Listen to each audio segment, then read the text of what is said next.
Welcome to the Growth Series by Innovation Factory. Here we dive into the journeys of startups, entrepreneurs, and innovators, sharing their challenges, wins, and everything in between.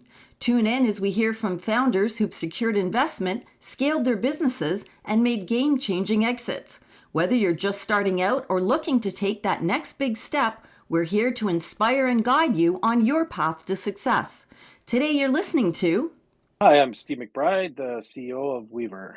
So Weever is currently a software company that's used in manufacturing. That's not how we started, though. We started our company in 2011. It was a software that converts any website into a mobile app. So you could just put this plugin in your website as a website developer and click a few boxes, and it would automatically convert your website into a mobile app that can be used on phones and tablets. And that is where the company began. First originators of the software were Rob Porter and Andrew Holden. They were the developers, and then I met them through Innovation Factory, where we started to put the company together and build out the company. And we started with 5 of us. There was myself and another investor and 1 employee plus Rob and Andrew. And that's how we started the company, 5 people. And today there's 28 people. Back in 2011, the landscape of mobile devices was pretty limited. Blackberries were for sure dominating things. We produced apps for both iPhone and Blackberry at the time when we started the company. And it was still back then mostly business. Of course, there was social media. We had feeds also in the apps for Facebook and Twitter. Back in that time when it was BlackBerry and iOS dominating the market, there was also a little bit of Windows, but not too many people had Windows phones. A lot of our customers were for business, and they would have their business website on there. Some even had their products on there. Some you could even order products from. This was before Shopify and all the cool stuff you can do today on how you buy products through websites. But then a few years later, mobile responsive websites came out, which really didn't necessitate the need for a mobile app because your website could be scaled down to work on a phone or a tablet as well. So that's when Weever pivoted, and that's when we started to get into manufacturing. And our first customer was Unilever. When we first started out, there wasn't really any competition, nothing to what we had, and our product was really unique, and we actually got a patent for the product as well, even though tons of people told us we'd never have a chance to get a patent. We did get a patent for our product. So yeah, the landscape was pretty open for what we were selling. The problem with our product was it was sold to website developers, and website developers are super cheap. They don't want to pay for anything. So we had tens of thousands of downloads on our free product, and our paid product, we had very few. So with our original product, the landscape of competition and the need by customers is different than with the new product. So with the old product, it was more around converting websites to apps, and a lot of our customers were marketing type customers. So we did have some larger customers back then, like London Life and Canada Life. That was probably one of our larger customers. And then we had like the CFL, Canadian Football League Players Association, and we had rock band Skid Row, and some other larger, smaller, medium customers, all with kind of different use cases. But we found the biggest value that we were bringing to customers was collecting data. So whenever we had a form in our mobile app, that was getting the most usage. So then we decided to build a form builder tool that allowed our customers to build their own forms. And that's when things started to change with the company. And that's when we also started to pivot the company to be focused more on business and a product. But in the beginning, when we didn't have a product, we had to build a lot of custom apps just to stay afloat, make payroll and keep going to the next month. So we were building all custom apps at the time. We didn't really have a product.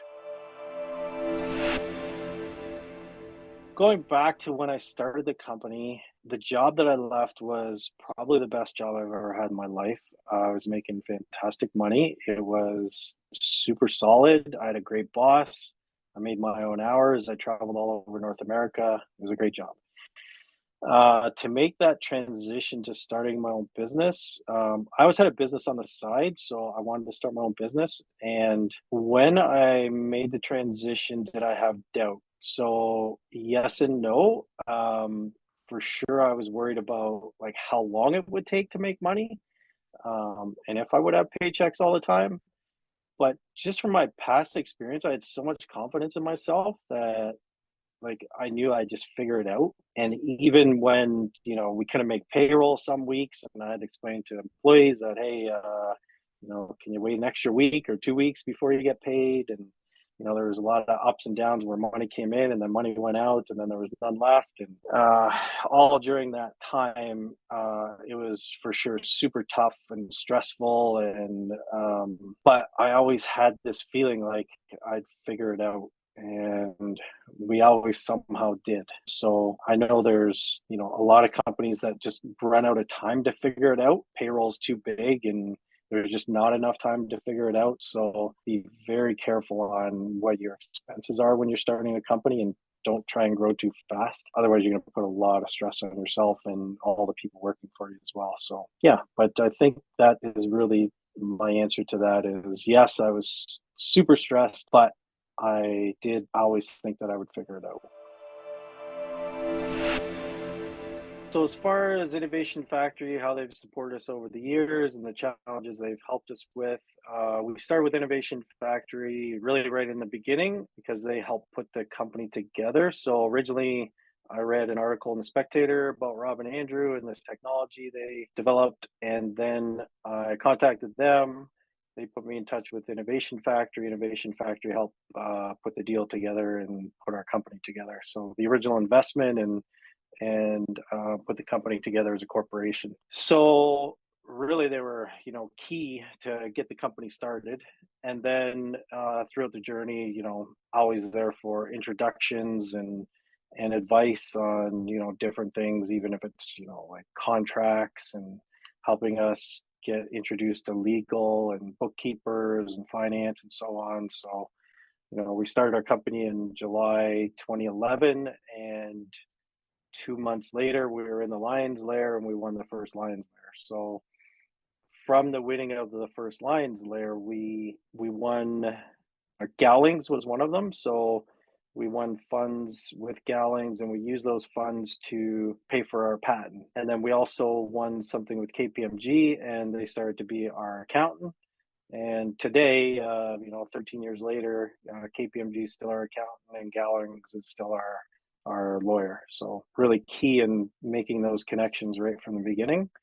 And like I said, all along, as you're starting a company, you need all kinds of things which you never think of when you first start out, like employment contracts for when you hire people. So, where do we get an employment contract? And Innovation Factory helped us with that. And how do we market our product? We had help from Innovation Factory on that, and just anything you can think of. If they didn't have the resources to help us out directly, they could make an introduction to somebody that could help us. So the Lions Lair win in 2011, we we submitted our case to the judges, and back then it was a little bit different. You actually presented to the judges live in front of the audience, and after the presentations, there was announcement of who the winners were, and they started at third place, and they announced the third place winner, and then they announced the second place winner, and I was at the table with my family and my team and just kind of, shrugged my shoulders and said, well, we're only a 2-month-old company, didn't really expect that we could win this. So, great job, everybody. And then they announced the first place winner was Weever. And I think my head hit the ceiling, even though Carmen's has a really high ceiling. We were all jumping up and down. I'm pretty excited that we won the first Lions Lair and all the things that came with it, because there was more than $50,000 for sure. So that really helped us at the time of just starting the company. So yeah, it was a pretty exciting time for us. One word for Innovation Factory would be longevity. And what I mean by that is they can help you right from when you just have an idea and you're not even a company to figure out if that idea could be a business. And then they can help you put your business together, make introductions. I was just thinking back about investments, and one of my investment meetings was in the Innovation Factory office.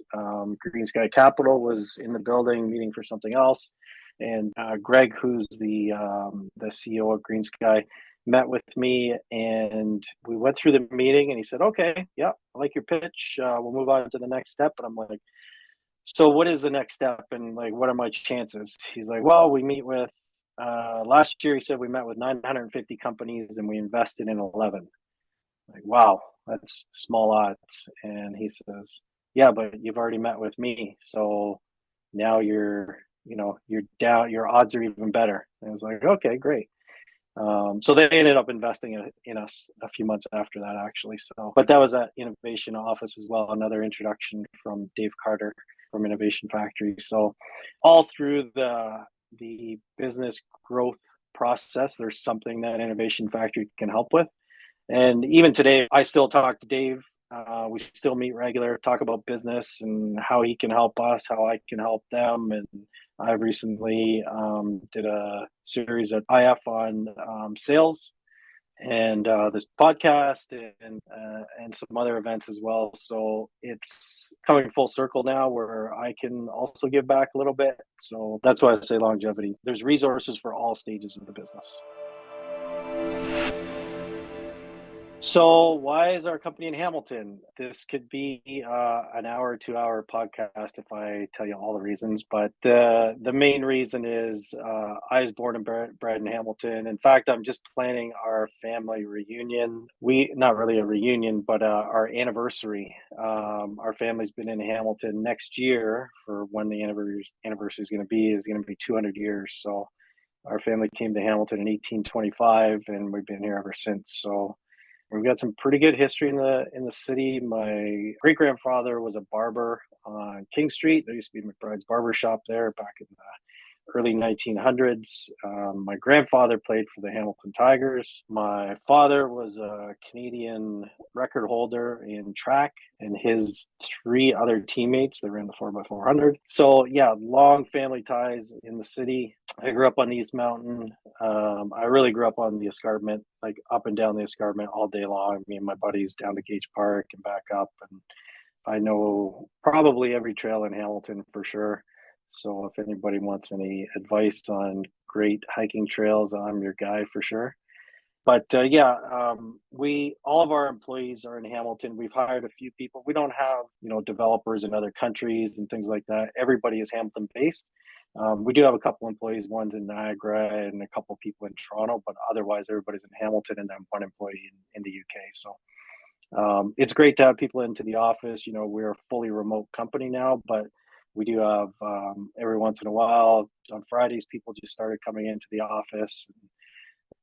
It's great. Our office is downtown Hamilton on Houston Street, so we can still all meet in the office and enjoy all the restaurants on James Street and go for beer after work and things like that. But yeah, there's no other option. I had no interest in moving the company to Toronto or Waterloo or anything else. So, how did the Hamilton ecosystem help us get to where we are now? So, I got to make a call out for sure to Software Hamilton.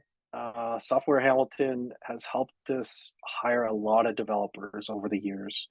So they run great events in the city, Coder Camp and Ladies Coding something, I forget the name of it, and several other ones. And they've really helped us get not only developers but really great developers. So that's been a real help to Weever grow in Hamilton. The other thing is when we post jobs, we always post them in Hamilton first because we would love to get people that live here, so that we can hang out with them and build the team around Hamilton, which is great. I mean, we did a around the bay biking tour one day. It was 42 kilometers. We had a whole bunch of us get on our bikes and bike around the bay, started at the office and finished at the office. We do a lot of things in Hamilton. We do karaoke and paintball and all kinds of different stuff for team events. So it's great to hire people in the city. So The ecosystem's a lot better now too. When we first started, there's only a couple software companies in Hamilton. So today it's really expanded and it's been a really good ecosystem for us. Current successes with the company, we've grown, like I said, from 5 employees to 28. Our customers are mostly very large customers that most people would recognize their names, like Unilever, and we supply all the Unilever sites. They all use our software. So, making Dove soap, Ben& Jerry's ice cream, Hellmann's mayonnaise, you name it. They make so many products at Unilever. So we support all of those products with our software and the factories that build them. And then some other names that everybody would know would be like Mars Wrigley and Mars Pet Care. So they make, M&Ms and Skittles, and on the pet food side, they make Iams and all kinds of like name brands that everybody knows. A lot of people don't know that it's Mars that makes it, but huge player in the pet food business. They also have a food division, so that'd be like your Ben's Original Rice, and things like that. So that's another one of our large customers. And HelloFresh is another one that probably everybody knows. They use us in their warehouses. They have a lot of employees in their warehouses, so they use us for all of their safety and quality checks there as well. Another large customer is Adient Seating. A lot of people won't know that name, but they're formerly known as Johnson Controls. They have the market share of automotive seating. So chances are the seat in your car was made by Adient. They have 153 manufacturing sites globally. So those are all. Walmart's another customer of ours too, and the logistics and the warehousing. Oh, and locally, Woodland Foods, E.D. Smith in Winona is one of their sites. That's another one of our customers as well. So the majority of our business is in the US, and then we have clients also. Our UK office is starting to really build. So we have several customers in the UK, France, Australia, South Africa, all over the place, but majority of our customers are in the US. And what our product does is it's software that's used on the manufacturing floor by all the workers for safety checks, quality checks, maintenance work orders, continuous improvement. Anybody familiar with lean manufacturing? We do a lot of like Kaizens and Gembas and all kinds of things for continuous improvement. Future goals. 5 or 10 years is a long time. I likely won't be here, but over the next year or two, I mean, I'll be on the planet, but I'm not going to be at Weever. Goals over the next couple of years, I would say, continuing to grow our team and our customer base. Right now, we're just building out our sales team and our customer success team. We work directly with our clients a lot to help them not only use our product, but come up with new use cases as well. So right now we're just venturing into AI, and we have a new AI product that will be coming out this year because we collect just a ton of data from our customers, millions and millions of points of data. So using AI to help them make sense of all the data is going to be a great feature for them to add on. And then really just new clients and continuing to grow. So our clients typically have multiple sites. So we typically get a new customer and we go into one site, and then we're successful there and we expand to their second site and their third site, etc. So our growth is very organic through our customers. So how I measure success, one is paying the bills for sure, and making sure all the team is paid. But the other way I measure success is our customers. So having customers see value in our product and get value out of our product, like having them tell us that since implementing Weever on this one specific thing, they've saved $150,000. Since implementing Weever on this one specific thing, they've gained $500,000 in production and productivity improvements. They've reduced safety incidents. Quality defects have gone down by astronomical percentages. So hearing these numbers is really cool that your product did this. But the biggest thing was when one of my customers, her name is Ingrid, and she was the plant manager at Mars Wrigley ice cream facility. I was there for my second visit, and I was passing by her in the hallway, and she said, "Hey, Steve, I wanted to tell you something." And I said, "Oh, what's that, Ingrid?" She said, "Weaver's changed the way we run our business." And I was like, "Whoa, like this is, multi-billion dollar company." I'm like, "Ingrid, what do you mean by that? That Weaver's changed the way you run your business?" She said, "Before, everything we did was reactive, and now with Weaver, I'm doing things proactive, and everything is better. I have better visibility. I can see trends in things. I know when something's going to happen before it happens, and I can make adjustments faster as a manager." So hearing things like that, that's success to me. When somebody says that your product has made that big of a difference, like that did it for me. That was one of the best things I heard that night. I went out and celebrated that night. It wasn't like a huge sale that I made, or something monetary that happened to celebrate. It was just like the big difference that we're making at customers. A couple things that I've learned over the years. One for sure is get some mentors. If you can have more than one mentor with different disciplines, that is the ultimate. So if you can have like finance mentor, a legal mentor, a sales and marketing mentor, etc., that is great. I've had people my entire career that I've been able to ask questions about and lean on for, "Hey, what do you think I should do here?" Just to run ideas by, because if you're starting a company, you're at the top. There's nobody else really that can help you unless it's somebody that's done it before. So getting mentors is key to starting up a business. Even today, I've joined a CEO group. It's called Peer Scale. So it's all about CEOs asking each other questions. And we have a Slack channel, and it happens all day long. Somebody's like, "Hey, want to try a new pricing model? Has anybody ever done this before? I'm having a legal problem with this. Has anybody sold into the states, into this particular state, and how does the tax work?" Like, you're always learning things, and to have that support is just invaluable. So that is one thing I would say. The other thing I would say is when you're starting out a company, you'll get advice from a lot of different people. I would really steer clear from advice from anybody that doesn't want to buy your product.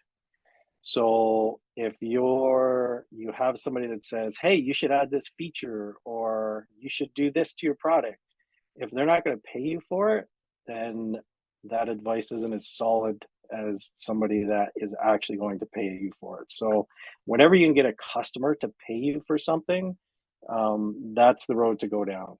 So you want to, say you're a brand new company and you just want to run a pilot just to prove it out, do a paid pilot. Because if the customer doesn't have skin in the game, it's not going to be the same. Thanks for tuning into the Growth Series. Don't forget to share, subscribe, and stay inspired. Until next time, keep innovating.